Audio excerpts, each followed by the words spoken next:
فَلَنَسْأَلَنَّ الَّذِينَ أُرْسِلَ إِلَيْهِمْ وَلَنَسْأَلَنَّ الْمُرْسَلِينَ، اور ہم لازماً پوچھ کر رہیں گے ان سے بھی جن کی طرف ہم نے رسولوں کو بھیجا، اور لازماً پوچھ کر رہیں گے رسولوں سے بھی۔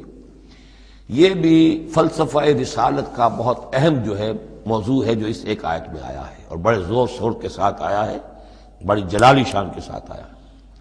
دیکھیے، اللہ رسول بھیجتا ہے کسی قوم کو خبردار کرنے کے لیے۔ اب اس پر ایک بڑی بھاری ذمہ داری آ گئی، اگر وہ کوتاہی کرے تو قوم سے پہلے اس کی پکڑ ہو جائے گی۔ سمجھ لیجئے اس بات کو۔ الرب رب وَإِن تنزل والعبد عبد وَإِن ترقى۔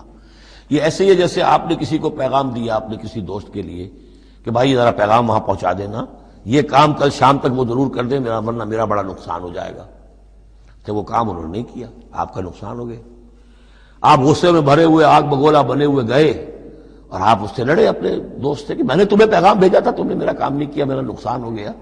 اگر وہ کہہ دے بھائی مجھے تو آپ کا پیغام پہنچا ہی نہیں، کیا کریں گے آپ؟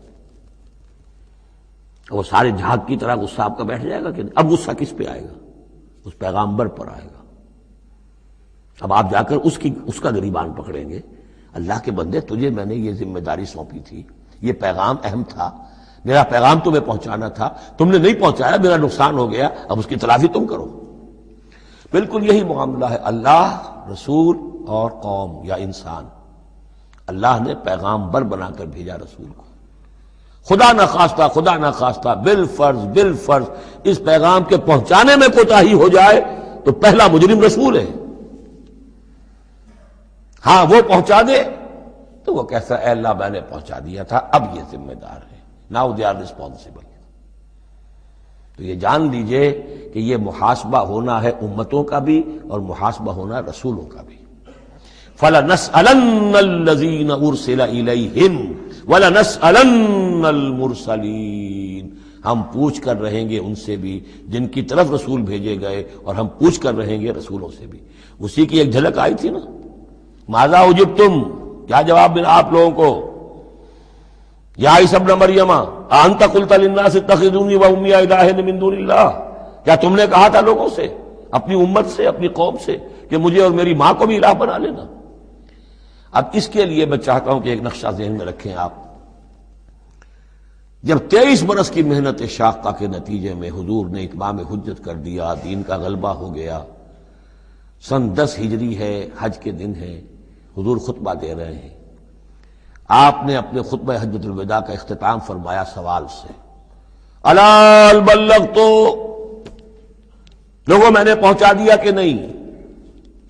اور پورے مجمع نے جواب دیا، انا نشهد انك قد بلغت ونصحت واديت، اور ایک روایت میں آتا ہے انا نشهد انك قد بلغت الرسالة واديت الامانة ونصحت الامة وكشفت الغمة۔